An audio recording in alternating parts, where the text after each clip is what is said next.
Hello, this is National Chess Master R. Rats at chess.com analyzing a game submitted by Black Bishop Thunder. This is for my thread where members are invited to submit a game, and I will make an analysis of it. Okay.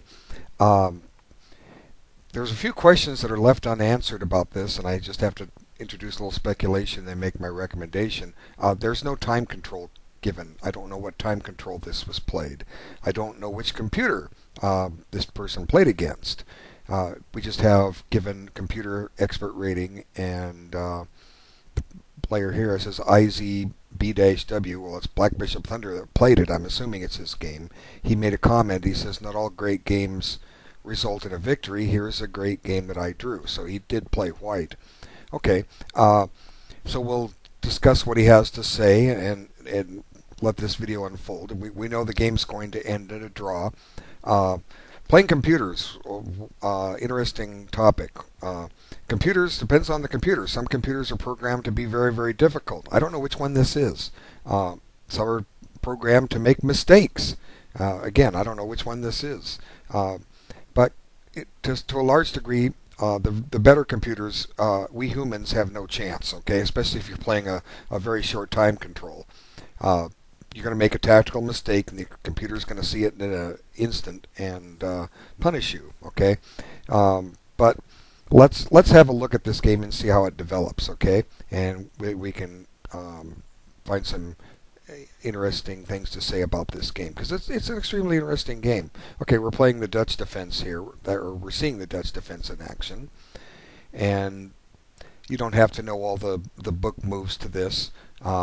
Because it would go beyond the scope of this video. Black generally, his ambition is eventually to run his pawns on the king side and try a pawn storm or transfer his pieces to the king side. The queen will often go to e8 and h5 and try to get the knight into g4 and try to administer a checkmate against the white king, who usually will castle king side. That's the basic objective. And if white ever breaks with e4, if black takes with his pawn, he's got this half-open f-file with which to operate on too. So that's basically all you need to know about the Dutch until you actually play it or play against it. Let's get rid of these arrows. Okay. So if you don't have to know the opening, what's the best way to play if you don't know the opening? Develop. Absolutely. Always develop a piece. So both sides are developing their pieces. Now, it seems that white's next move, he doesn't want double pawns. It kind of puts the bishop on a bad square, simply because it doesn't have a great deal of mobility there. It's basically playing to maybe get on a different diagonal. He plays bishop d2. Let's just take a moment and consider what other options does white have here. Okay, one option is to play a sharp move like bishop g5. Okay, what this does is it pins this knight. That's obvious. But what it also does is it makes sure that this bishop doesn't end up behind a wall of pawns. Because at some point, white may be playing e3 in order to develop his king's bishop. He may not play for e4. He might, or he might prepare it later. And the moment that white does play e3, he can often see this bishop sealed behind pawns, and there it will remain for a long time. So by putting it out on g5, often white is willing to go ahead and exchange it for the knight. It takes away one of the pieces that black would like to attack the white king with, so that's one advantage to doing it. And it just gets, like I say, gets that bishop out of the way, and white can then put pawns on black squares and not worry about a bishop that can't maneuver. Now, but bishop d2 does have some points to it, and it's certainly not a blunder. It's strategically, it may be not the most optimal move, but let's have a look. We'll discuss as this game unfolds. Okay, so black castles, and then white's other choice, if I didn't mention it, was to fianchetto the bishop. This preserves this diagonal for the bishop, but white opts for playing e3. Now the bishop is shut in. Okay. Now black makes kind of a peculiar choice here. If white wants to get the bishop pair, one way to do it is eventually to play a3, and if the bishop takes, then you get the bishop pair. Okay, the bishop doesn't have to take. It can't go back. It's going to get trapped to the old Noah's Ark trick. The pawns come up and they trap the bishop, and they call it the Noah's Ark trap because they say the trap is as old as Noah's Ark.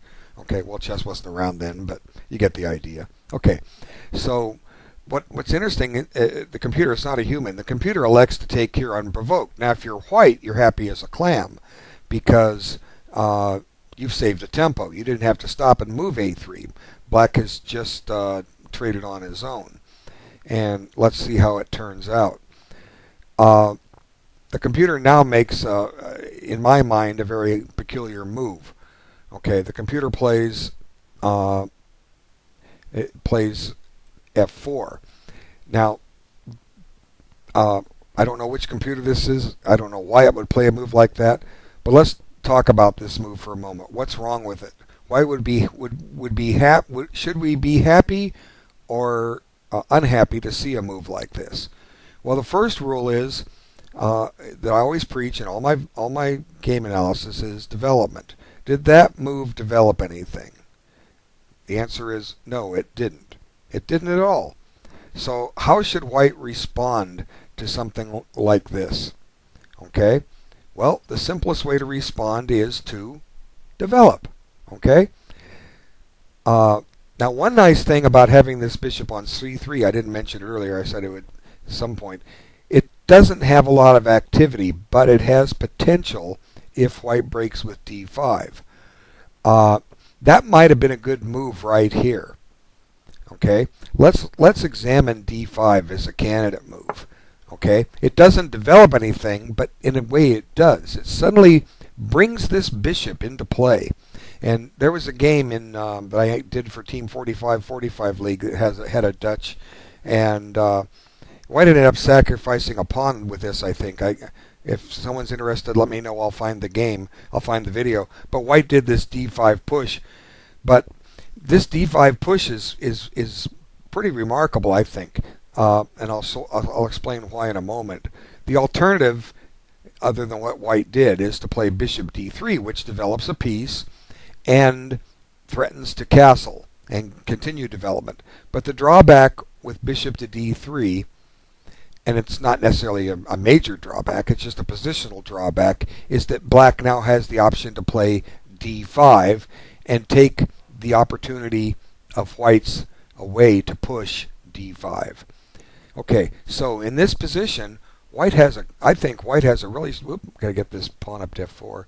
I think white has a terrific move here with d5, simply because it now activates that bishop on c3, and black is parted with his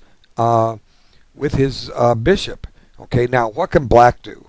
Well, black has a number of responses, but the first thing to notice is that black doesn't have a counterpart for this dark squared bishop. He's traded his off. He's only got knights, a pair of them, to combat that bishop. Black, some other minor piece, can't contest it, so he's got to deal with the knights. So the first thing, I don't really need to go in great detail here. If black takes on d5 and white retakes, and I'll just show it, this pawn on d5 is doing a lot of things for white. For one, it's keeping this knight out of its best square. Okay, that knight's not getting to c6, and that's a square that normally we like to develop our knights to. Now that knight can get in play. It can probably find an outpost on c5, but it may not be able to stay there. But it's going to require a little bit of maneuvering. But in the meantime, white's got white may be wanting to play queen d4 here.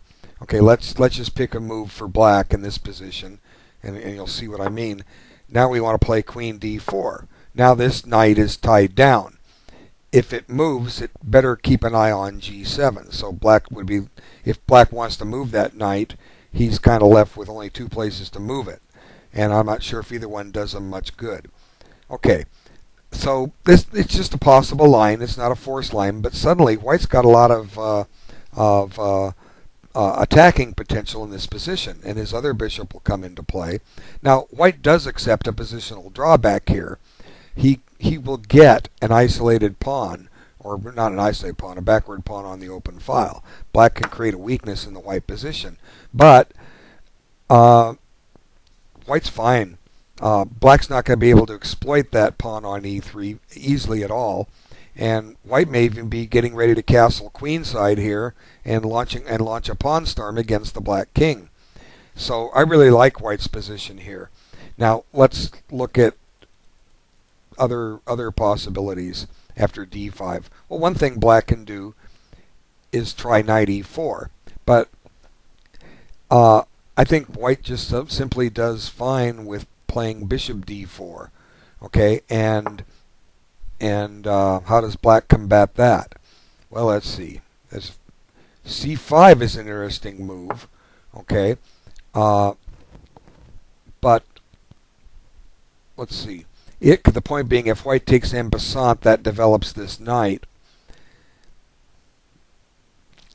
But I think white can do okay with moves. Just ignore that. Just develop a piece. We can and attack at the same time. Let's attack this knight. Now, what can black do?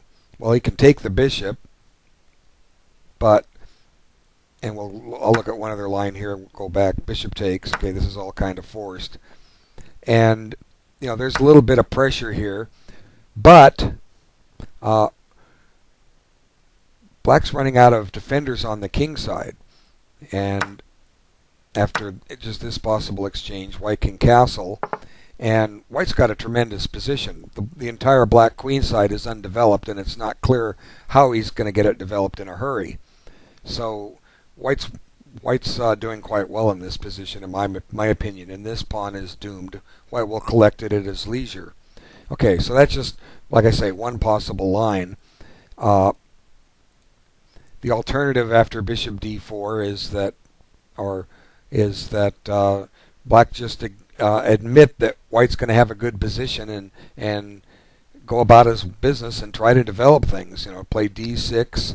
Now this threatens to play e5 and shut the bishop off, so maybe white needs to take. But that's okay. It does develop a black piece, but white's getting things that he wants here. And there's one line I didn't show. I need to go back. One or two lines. Like I say, I don't like to go into too many tangents in games because otherwise the videos start getting extremely long. But it just shows you ways to analyze. I mean, I consider the various candidate moves. But here it looks like black can't play knight c6 because the bishop is loose, or the knight is loose on f5. And so black needs to deal with this.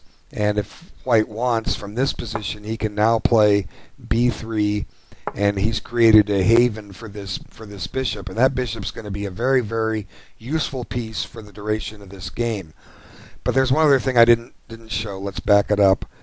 I just want to show it for the sake of argument. Okay, knight e4, and I was saying bishop d4. Wait, it was on the c5 line. What was I playing there? I was playing bishop d3, right? Okay, the other line is that black captures on f2, and this is a forcing type continuation. The point being that after king takes f2, black's going to regain his piece. He needs to. If he takes on e3, the bishop will come back and take it. Black needs to regain his piece. But I think white is sitting just fine, even with his king a little bit exposed.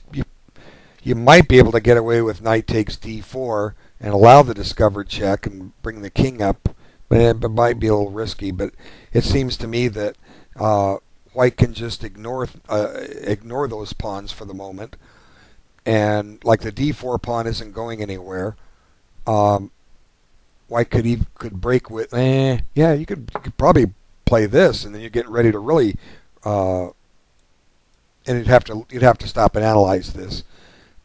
or white should have nothing to fear about taking this pawn off and then swinging the rook either to f1 or e1, one or the other, and getting the king to safety. And white's got a lot of fire on the king side ready to go after the black king, whereas black's entire queen side is undeveloped. So these are some possible lines of play that come up with d5. So we could say that f4 by black is a wing attack, and the general rule of thumb is, what's the best way to handle a wing attack? And the answer is to play in the center.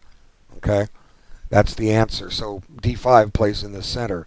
So what white does instead is he takes this pawn. Now, there's nothing wrong with this move. Okay, black does now have the option of playing d5.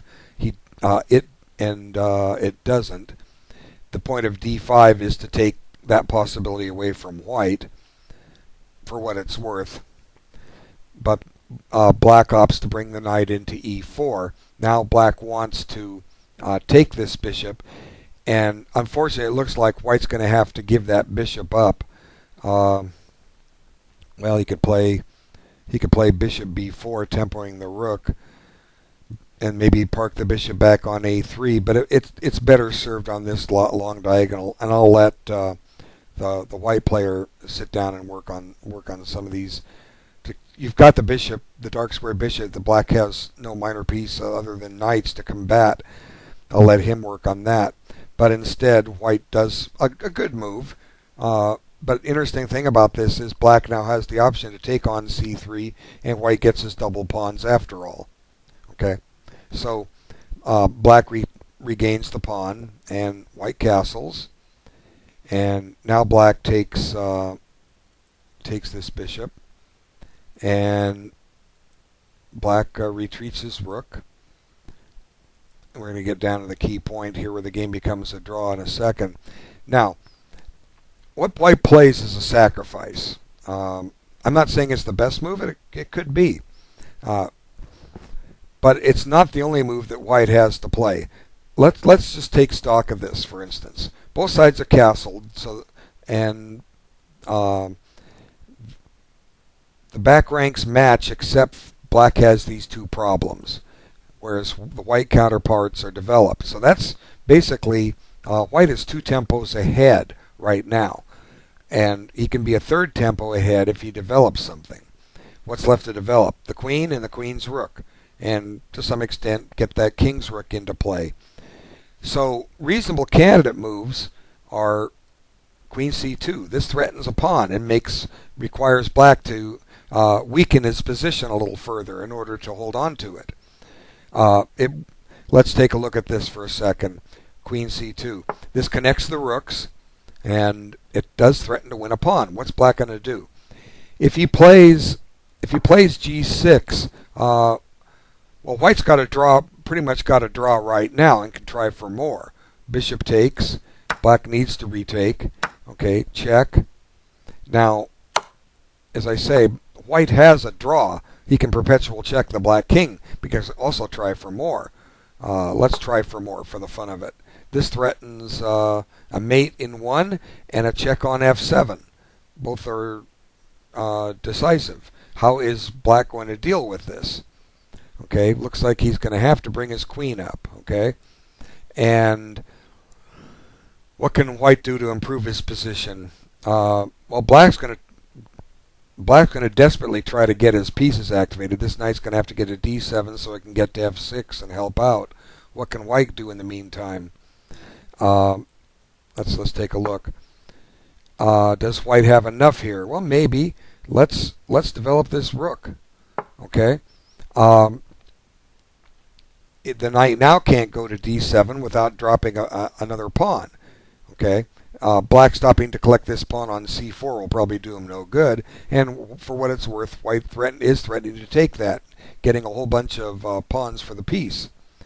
So, and the attack is still on. So black's going to be defending this position. It's not an enviable task. So we can pretty much dismiss g6 as being a poor move. What about the alternative, h6? Okay, that's one alternative. Now, white now has a lot of possibilities at his disposal. One is, since black has to catch up in development, one is to play g4. Okay, why is g4 a good move? Because you're going to try and break open the king position here with g5. Now, Reuben Fine in his excellent manual, The Middle Game of Chess, suggests you block the other pawn first, then you go ahead and break with g5. But that's just an alternative. It's an alternative plan. But it certainly seems like white has all the options here. No matter how he does it, white's got all kinds of play and all kinds of chances. So let's try and get black developed here. Where's he going to go? Well, is he trying to get that knight to f6? Well, we can stop that, period. And I don't think black can play h5 because he's gonna drop that pawn to bishop g6. So we can take with the pawn. Oh, wait a minute. No. Yeah, we can do that. And now white wants to bring his king up and swing his rook over. And there's a stock sacrifice. Some sacrificial potentials against the enemy king here. Let me play some bad moves for black, and you'll see what I'm talking about. Okay, just sample line. Okay, like I say, I'm only playing bad moves for black. That's the only way to get white on the move. Okay, so now here. Okay, now let's see. Let's play this. Now what can white do here? Well, he's got this check. And I don't think black wants to come out, but he might need to. Let's see, if he comes out, the queen can check. That king's in trouble. That king's in some serious trouble. White's having his way here. You know, if anything, look at this, you're just winning another pawn. But I'm kind of looking at ideas of this cute little sacrifice, forcing this. Now, I guess it's the same thing, except white's given up a piece to do it. Now we check with the pawn instead. And look at this king coming out. Chances are white has a mate here. White's certainly having all the fun, and maybe I missed a better move. But this just goes to show there's all kinds of potential here, simply because white developed. Okay, so let's get back to the game and evaluate that, what actually happened. Wait, d5.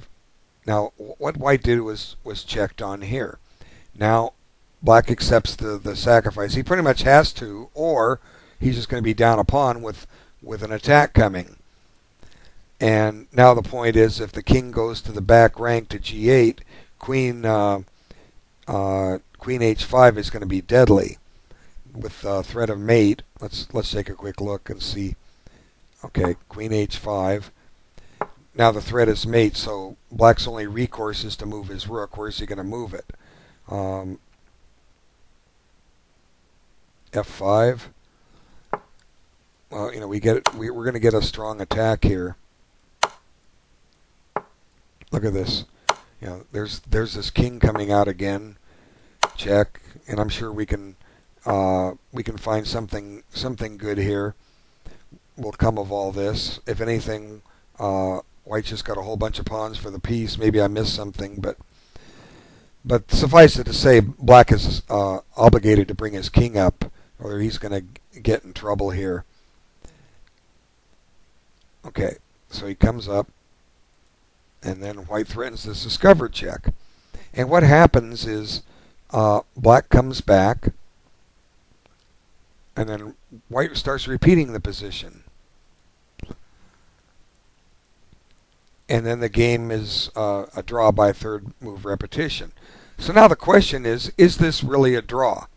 Okay, well, let's talk about that for a second.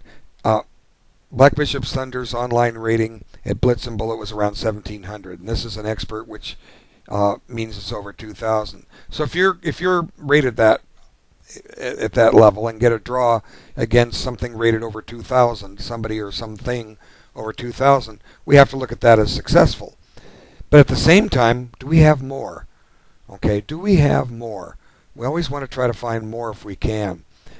And I think there is more in this position. Now, I'm not going to use a... let's get the king back. When it's in this position.